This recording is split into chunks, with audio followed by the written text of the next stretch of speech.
Oh, Good always, morning.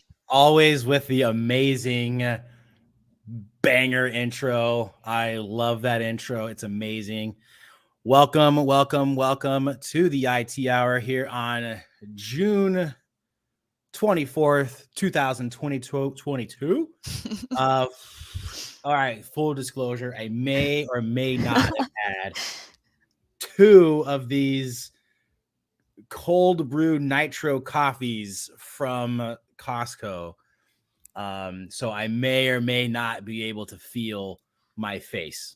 Cannot cannot confirm or deny at this point. I can confirm because in the green room he was bouncing off the walls.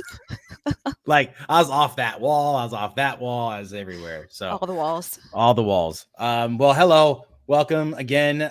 So hello, Dennis. Hello, Sudhir. Hello, James. Hello, Jeff, David, and Rob, and Joe, and Curtis, and Jacob, and Greg, and Meji, and Mark, and John. Welcome everybody to the IT Hour. IT Hour, this is your first time tuning in.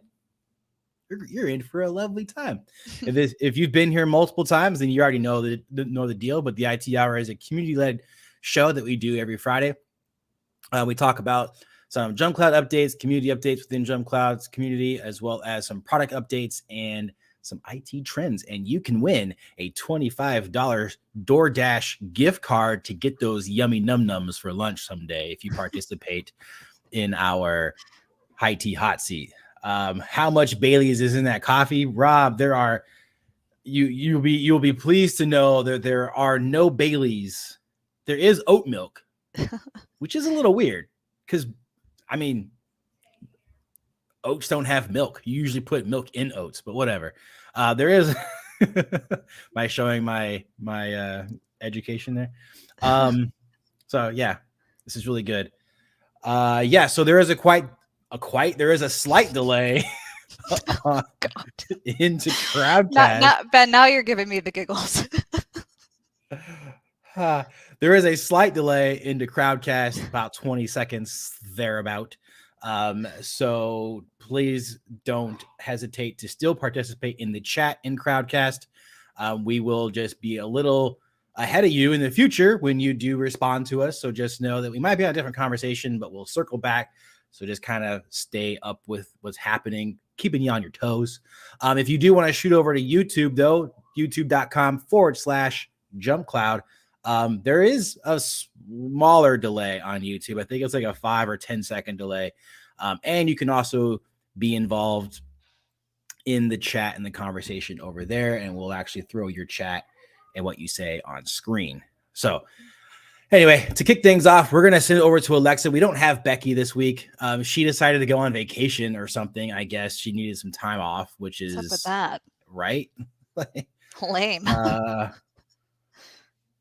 Rob says truth. They're trying to pass a regulation that they can't call those milks. You know what? I think that would be, I could get behind that regulation. Send me the petition. I'll sign it. I'll sign it. I'm not speaking on behalf of Jump Cloud here, okay? But they want to, that's different. Me personally. All opinions his own.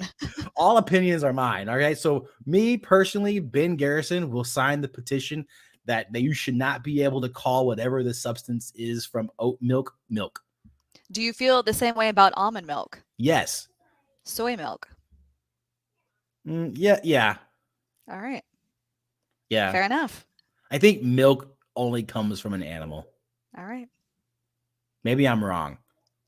That's completely off the topic of today's conversation anyway. So this is the milk segment of today's IT Hour.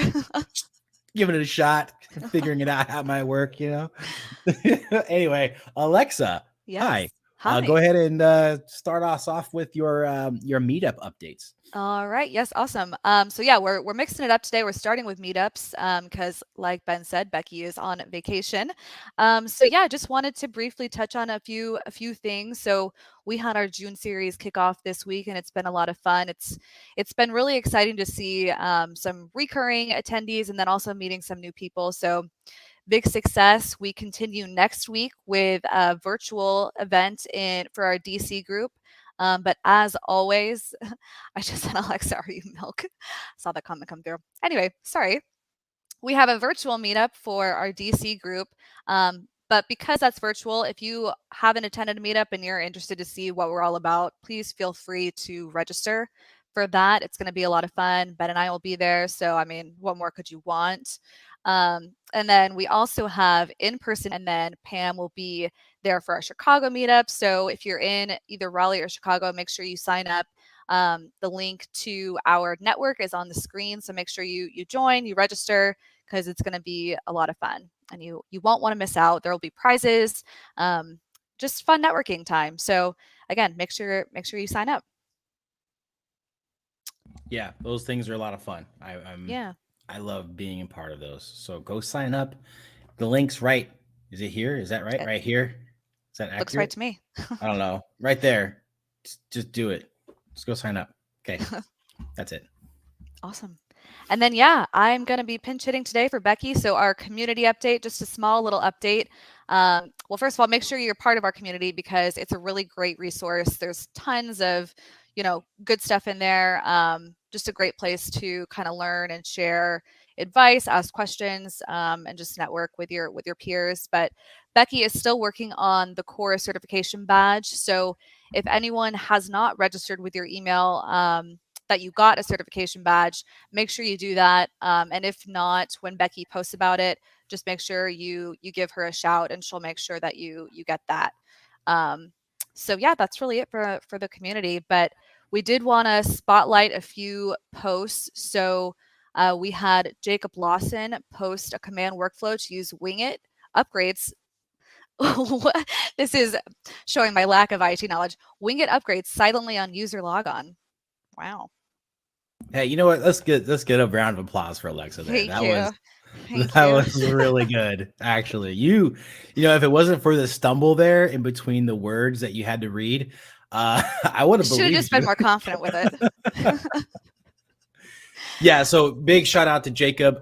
He originally had posted that on the Jump Cloud Slack Lounge, and because we were having a conversation around automation and software management, I brought up the conversation around Winget or Wing It.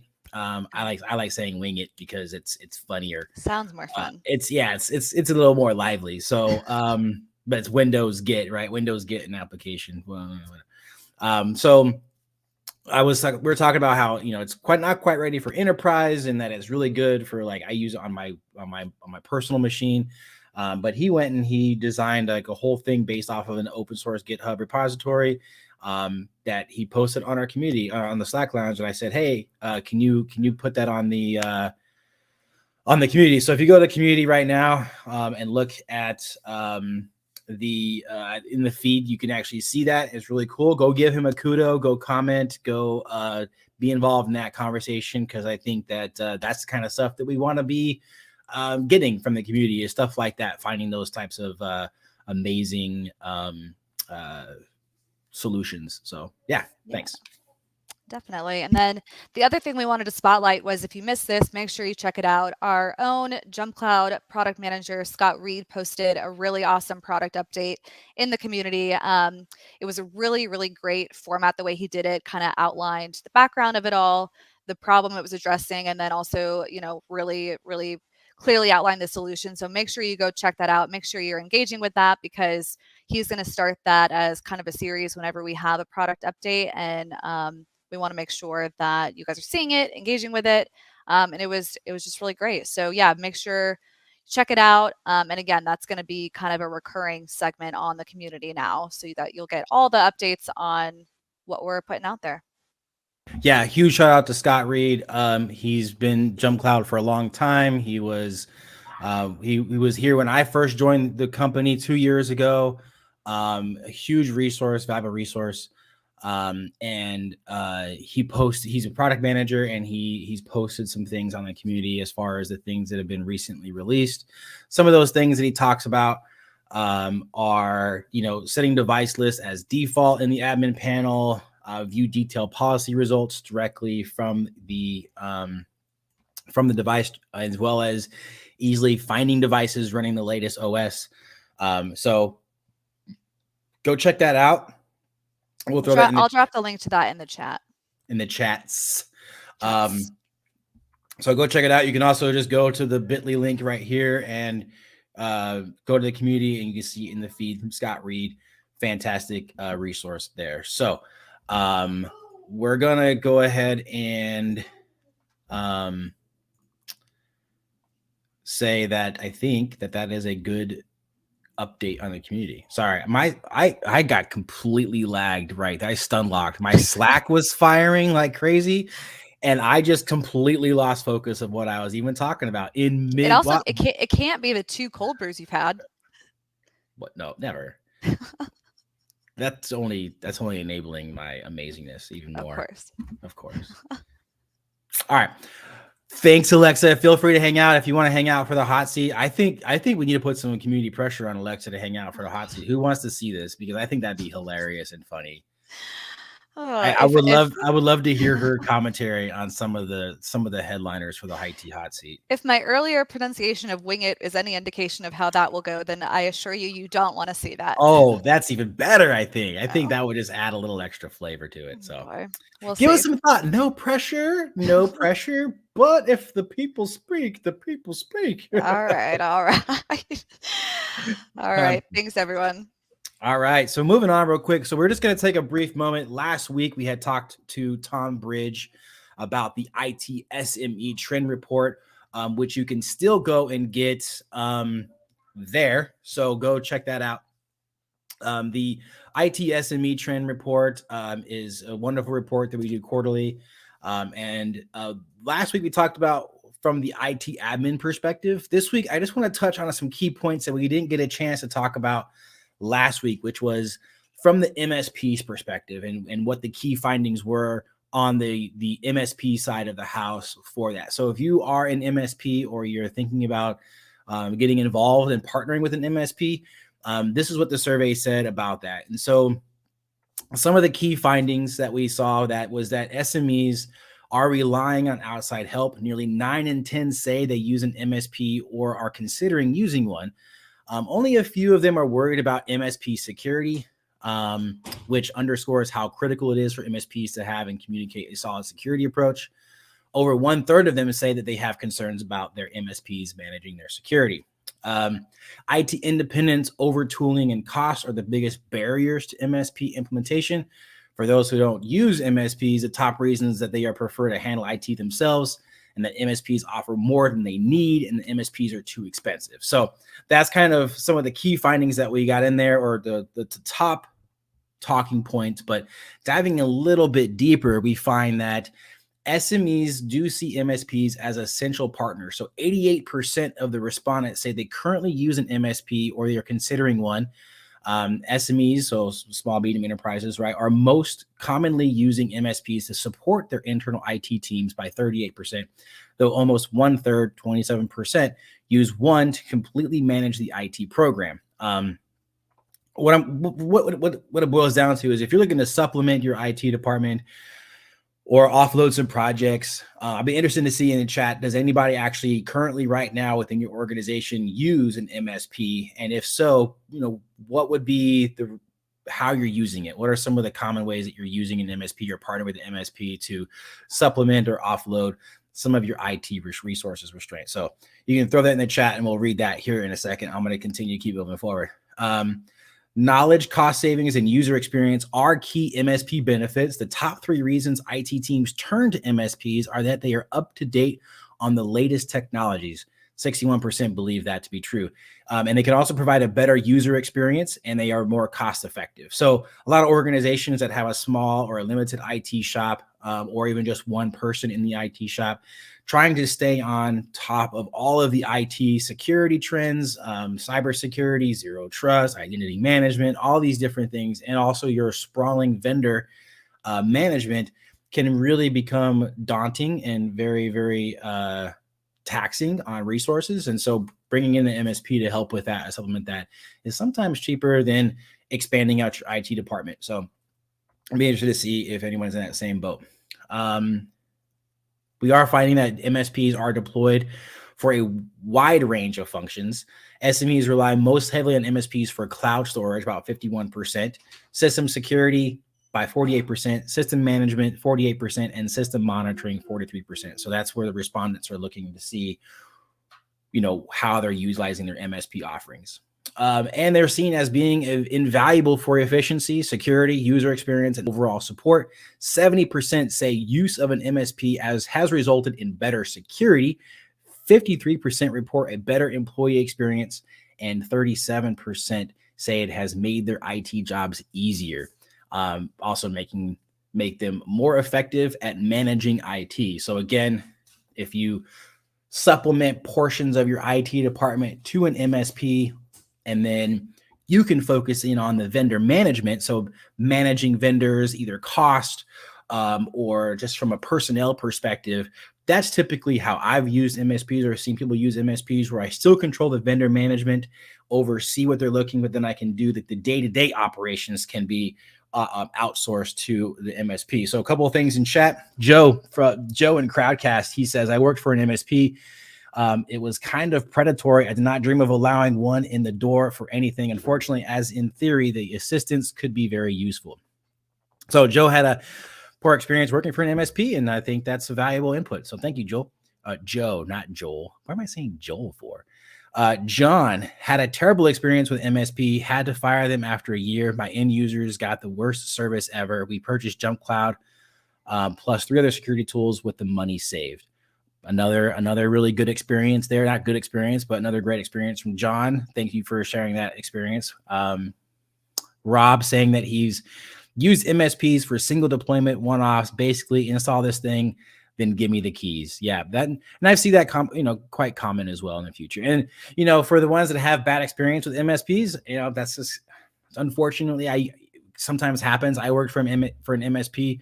Fortunately, I worked for a really good MSP out of Colorado, and they had a fantastic offering, and they would usually come in when, those kind of stories that Joe and John in chat would share. We would come in and kind of help get things back on track. So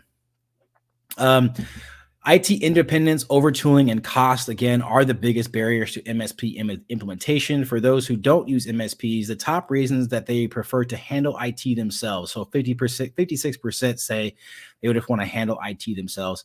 That MSPs offer more than they need, 33%, and that MSPs are too expensive, 29%. So basically, a lot of MSPs, they want to partner with you, and they want to partner with your entire organization. So yeah, they want to offer. Obviously, it's better if the more you're embedded with them, right? So if you're doing IT support, then you're also doing procurement. If you're also doing CISO as a service, if you're also doing all these different things, or, kind of a pocket CTO type situation, they want to be involved in all of that as much as possible. So that way, it's profitable for them, right? Because they are a business. And for some companies and for some organizations, that might be helpful. And for others, I want to do it myself. Jeff, for the longest time, it's only been just me doing IT stuff when I'm supposed to be doing DevSecOps. So we're looking to add an MSP to offset the extra stuff that's not really supposed to be part of my job. That's fantastic, Jeff. That's a really good use case right there. And again, I'm not advocating necessarily for MSPs. These are just what we're seeing from the IT SME trend report that you see right here. So that's just what I'm communicating back to everyone. Rob saying, yeah, Jeff, start them off doing lockout password resets, and if they don't screw that up, you can expand. And Joe, I'm reading this out loud. Ready? Hey, since using Jump Cloud, I've forgotten what a lockout or reset is. The 3 clap. Great. Where was I? IT admins are cautious about MSP security. MSPs would be wise to have a solid security approach in place and communicate it clearly. Despite high integration with MSPs, over 1/3 of SME respondents who currently work with an MSP have concerns about how their MSP manages security. So 37% of those respondents. US admins rely more heavily on MSPs than their UK counterparts. In the US, 34% say an MSP completely manages their IT program, including technology, processes, and support, versus in the UK, only 20% have that same use case. 9% of U.S. admins have no plans to work with MSPs versus 16% in the UK. I think that also has a lot to do with GDPR. I don't know. U.S. admins are more concerned about MSP security despite higher MSP rates in use. More U.S. admins, 41.5%, report concerns about MSP safety than UK admins, 34.3%. Rob saying that December is going to be fun here. I set a 1-year password expiration. I mean, that's a pretty generous password expiration. But I'd say, why have an expired password if you have strong push MFA capabilities there, Rob? Just saying. Anyway, that covers the SME IT for the MSP section of that report. I would have loved to have somebody from the MSP industry, but we couldn't get anyone last minute, so I had to go over those talking points. But again, I had the link down there on the screen, and I will also throw it again in the chats for everyone to go and click on and go and link to yourself and download the report and see what everyone else is saying and how they're using MSPs, because I think that is going to be interesting data to use if you haven't already had a chance to consume that information. Cool. So moving on, we're going to have a quick one today. It's going to be a quick IT hour. It's not going to last a full hour. It might only go 40 minutes, 35, 40 minutes. But we're going to have a lot of fun here. So we're going to move on over to the IT trending rapid fire. If this is your first time being involved in the IT trending rapid fire, what this is really, well, I just go ahead and talk about some headliners and some news that has come up within the IT industry. And we want to talk about that and have the funniest comments that come out of the community, whether that be in Crowdcast or in YouTube. Hi, YouTube. And we will, whoever wins can win a $25 DoorDash gift card, which I don't know what I'd get. Probably some Chipotle, because Chipotle hits different when you work from home. Okay, so Nathan, 1-year password expiration here as well. Same, strong MFA and SSO. No need to reset password often. Actually, more secure this way, in our opinion. Thanks, Rob. Rob saying, I'm still working on getting these people to use MFA. They've spent 20 years sharing passwords and only having generic users. The whole place used to be run off of a Best Buy purchased D-Link router. Rob, I'm sorry. I feel your pain. Sam, 1-year password expiration is a no-go here. Wouldn't pass compliance requirements. Are you saying you need more frequent password expiration policies there, Sam? And which compliance requirement are you referring to for that? It'd be nice to hear from the compliance standpoint what your password requirements are. So Sam saying most of those requirements are less secure than other options, but industry got to do what the industry got to do. Yeah, I 100% agree. All right, so I'm gonna let that chat keep going. They're kind of at critical mass, just chit chatting about themselves. So let's move on over. Alexa, did you wanna hop in? No. I was only gonna do it if you called me out again, which you just did. So here we are. I did. Yes. Joe saying that NIST and NCSC advise not expiring passwords these days. SOC compliance. Now, Sam, help me if I understand, but isn't SOC compliance like whatever you say it is? It's just a SOC is just going back and auditing to make sure that you're doing what you say you do. That's why I maybe I misunderstood what SOC was. Anyone achieved to block the jump cloud agent on installation? No. I think you posted that question, Chandra, in the Slack lounge, and I tried to push the policy to my machine, but it hasn't stopped me from running it yet. Nathan saying SOC wasn't an issue for us concerning 1-year expiration. John saying the NIST password item. Okay, so NIST passwords need to be a thing of the past. Yes, I agree. Correct. SOC, you can largely set your own policy as long as you follow them. That's what I thought. I figured SOC was like you set your security and your compliance standards based off of what you want it to be. And then SOC is more like an audit to make sure you're following your own policies. SOC allows more or less anything as long as you justify its ISO that is more prescriptive. SOC 2 is really about the narrative. Yep. Sam saying there are guidelines that you have to follow. Mostly they expect to see that you are following industry best practices. Yeah. Okay. All right, cool. All right, Alexa, you ready? I'm ready. So, hey, Alexa, did you know that having trouble finding power supplies or server racks, that you're not the only one? What? So, Oh, God. So according to the register, power and thermal management equipment essential to building data centers is in short supply with delays of months on shipments, a situation that's likely to persist well into 2023, the Del Oro Group reports.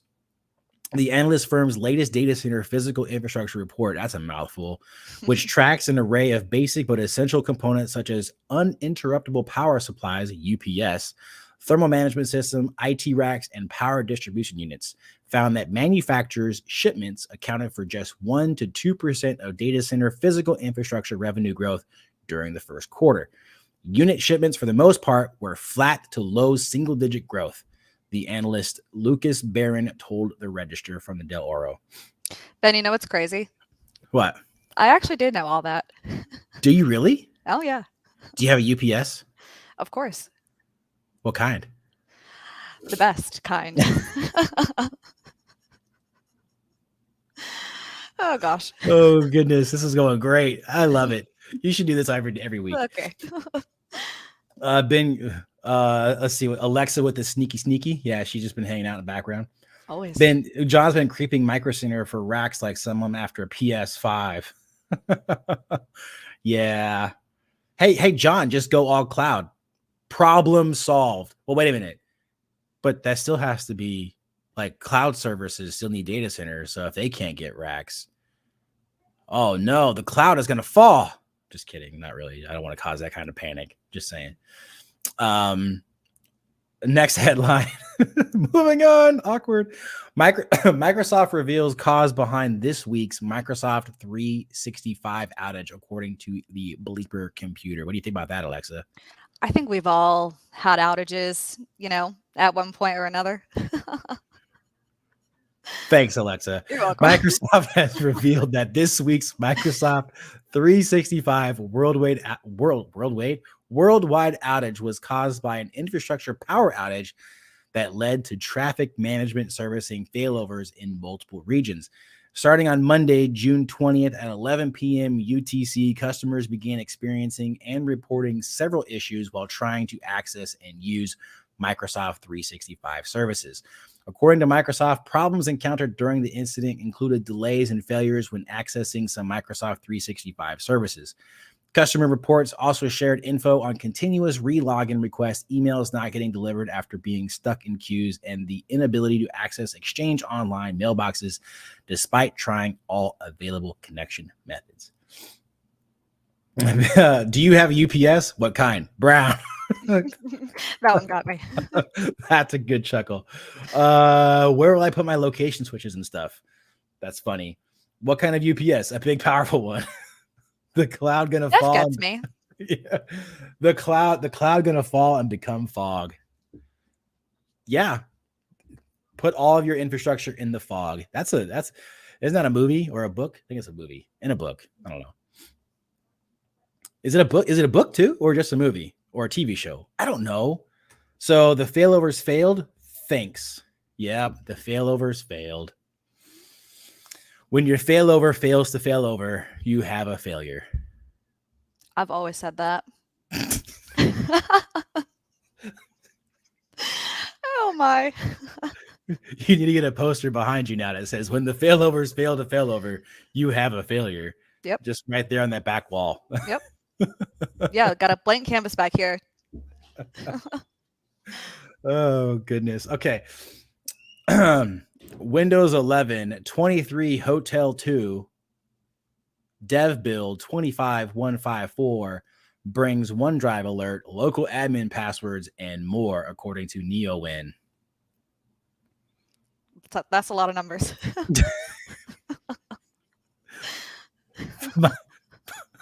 Microsoft has released a new Windows 11 Insider build 25.145 to the dev channel.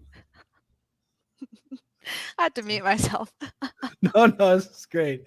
This is Sun Valley 3 Windows 11 23H2 development for Windows Insiders, which will eventually become the version that is released in 2023. The new build adds plenty of new changes and improvements new changes and improvements on top of bug fixes. Sorry. Gotta put the right emphasis on the right syllable. The cloud gonna fail and become FOG failover operations to ground level. Sorry, I had to read it before I said it out loud. I just wanted to make sure I wasn't getting baited. This isn't Twitch, okay? No one would ever bait you into doing anything inappropriate. Yeah, never, ever. The people love you here. They absolutely adore me. Takes big swig. Takes big swig. Moving on. Nothing to see here. All right. Windows 11. It's not a bug fix. It's a feature on top of a bug fix. Yes. That's good. Yeah. We fix bugs by features. Oh, a new feature. Automatic bug fixer. Basically, all it does is report all the bugs that are currently happening for future fixes to be placed. No? Okay. All right, Alexa, this one I know you know everything about. Okay, hackers exploit a Mitel voice over IP 0-day in likely ransomware attack, according to Hacker News. Yeah. I mean, we were just talking about that, weren't we? We were just like, wow, these Mitel phones. Oh my God. These exploits. A suspected ransomware intrusion against an unarmed target leveraged a Mitel voice over IP appliance as an entry point to achieve remote code execution and gain initial access to the environment. The findings come from cybersecurity firm CrowdStrike, which traced the source of the attack to a Linux-based Mitel voice over IP device sitting on the network perimeter, while also identifying a previously unknown exploit as well as a couple of anti-forensic measures adopted by the actor on the defense to erase traces of their actions. The exploit in question is tracked as CVE-2022-29499 and was fixed by Mitel in April of 2022. It's rated 9.8 out of 10 for severity on the CVS vulnerability scoring system, making it a critical shortcoming. In quote, a vulnerability has been identified in the Mitel service appliance component of MyVoice Connect, Mitel services appliances, which could allow a malicious actor to perform remote code execution within the context of the service appliance. So that was the quote from Mitel. Windows 11. I mentally read Windows 11 as Windows 1.1 feels like an early release. Can we get that on a shirt? Jump Cloud, take big swig. Yes, the answer is yes. It's like Jump Cloud, brace yourself. Hey, stand by, right? All right, here we go. And last but not least, and I know Alexa. Wow. Oh my God. Sorry. God, I know. You make me come on here. I can't help it, okay? I blame these things. Too many big swigs. Where's my other one? Anyway, my other cup of coffee. Okay. Info Security Europe 2022. How should SMEs defend against cyber risks? Right. So according to Info Security Magazine, they had a panel, a third and final day of the Info Security Europe 2022 panel, consisting of several cybersecurity experts, emphasized the importance of a company's culture in boosting SME cybersecurity strategies. Thoughts, Alexa? Oh my God. Oh God, where do I even begin? I have so many thoughts about this. It's just crazy. Well, Alexa is obviously just, can't quite narrow it down in all of her thoughts. So maybe she can expand on it on the community board later. Mm-hmm. An effective cybersecurity strategy focuses on three central areas, stressed the panel of speakers. So obviously creating the right culture, recruiting the right people, and implementing the appropriate processes, tools, and access controls to enhance SME cyber hygiene. All that sounds pretty common sense and pretty much like a duh, but I'm really glad that we had a panelist of people, of professionals there to make sure that we are crossing our T's and dotting our I's, or dotting our T's and crossing our I's. I don't know. Someone from Crowdcast saying that they have Frontier Voip, which is my tail. I'm gonna get they they haven't done a firmware update since 2015. Good thing they're on a separate VLAN with no other access. Oh, I'm a bet. I'm a bet. There you go. There's two M's, so it's You got there. bet. Yeah. The extra M. Rob, I was with you the whole time. I just want to say. Yeah, the extra M threw me off, Rob. Anyway, we're gonna let that sit in for a little bit. So while I wait for everyone to catch up there, I do have an announcement to make. Actually, I'm not gonna say that yet. But I'm gonna go ahead and get this poll going. Let's see. Poll. Alexa, what are your thoughts according to the website Wikipedia? That's me. Webster Dictionary defines thoughts as. Oh, Jesus, that's great. Add that one. Yeah, add that one. Good. That's good. All right. So here we go. So the poll is going live in 3, 2, 1. It's now live. Poll is live. So go ahead and go and vote for your most hilariously funny comment that we have here. So we've got from Rob, oh God, I agree with Ben. Jeff with a what kind of ups, a big powerful one. FOG, failover operations to ground level by David. And then another entry from Rob, Alexa, what are your thoughts according to the website Wikipedia? While we wait for all the poll answers to start to trickle in, I do have an announcement to make, and it's going to be a sad one. But next week's IT Hour will be the last IT Hour that I am a part of. I am leaving Jump Cloud effective July 1. So after I finish the IT Hour, I'm pretty much, that's my last hoorah with Jump Cloud. So I will be moving on to kind of the same role, different company. If you want to hit me up on Slack or on LinkedIn, feel free to do so. Love to stay connected with everyone. Eric with a sad face. Jeff with the what? Ryan with all a sad, the sad faces. John with the unforgivable. David, no, that's impossible. Nathan, no. I mean, sorry. And the community has spoken. You have to stay. Yeah. It has been, I will say, like I said last, I'll say this again next week and just kind of give you my actual farewell, but it has been a super fun time here at Jump Cloud and a super fun time here on the IT Hour and being part of this community that I am going to miss it for sure. So I appreciate all of the support in the chat. John with the Benedict Arnold. He just didn't want us to get that foot. Rob. Dennis, OMG. Chandra, best of luck. Thank you. I stockpiled all the feet. I did. I ordered all the feet, and now I corner the market on Jump Cloud feet. So be on the lookout for that. Bitcoin's going to fail, so I have to have something to fill in the gap. Eric on YouTube. Good luck, Ben, with your future endeavors. Thank you very much. Appreciate that. So again, we'll talk again. I'm here for another week. There will be no Windows advocate left in Jump Cloud. You know what, Mark? I'm still going to be part of the community. I'm going to come in here on the community board and I'm going to beat the drum to Windows and say, you know what? We need more Windows. Hashtag use more Windows. Never change, Ben. Yeah, we will miss you. I think I'm losing a battle, but that's okay. I like to fight for the underdog. So, all right. So the poll is closed, and the winner is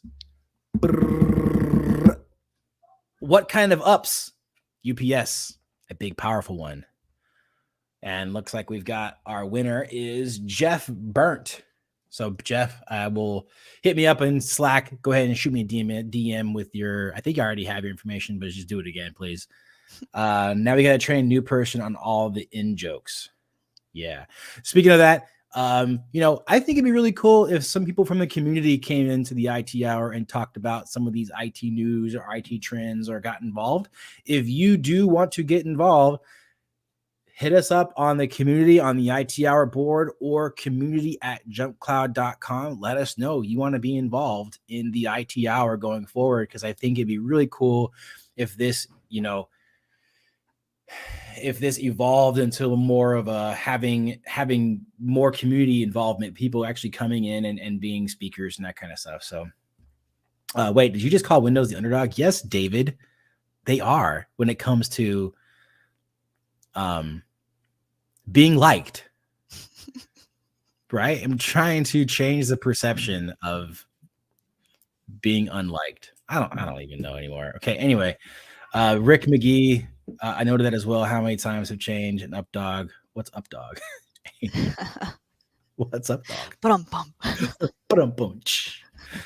All right, well, we're at time, so congratulations, Jeff.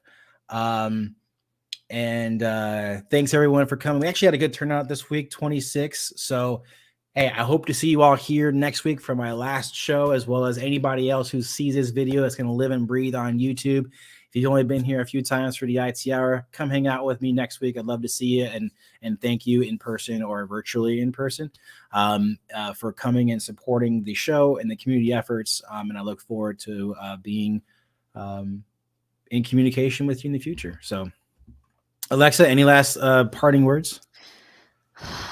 No. Happy Friday, everyone. I hope everyone has a great weekend. Yeah, thanks for joining. Thanks for letting me stick around for the hot seat. I promise I won't do it again. You brought in a lot of really good insights and expert industry knowledge. Thank you. Yeah, sometimes my industry knowledge shocks even myself. Fairly said. Yeah. All right, everyone. We're going to try this new thing where I'm not going to cut myself off. So I'm going to actually go to a splash screen thing with some background music for a little bit, and then that way it'll end. So thanks, everyone. Have a wonderful, wonderful weekend, and thanks for hanging out with us and participating in our fun little time here on Friday. So cheers and have a good weekend. Bye-bye. Bye. It's not what I wanted to do at all.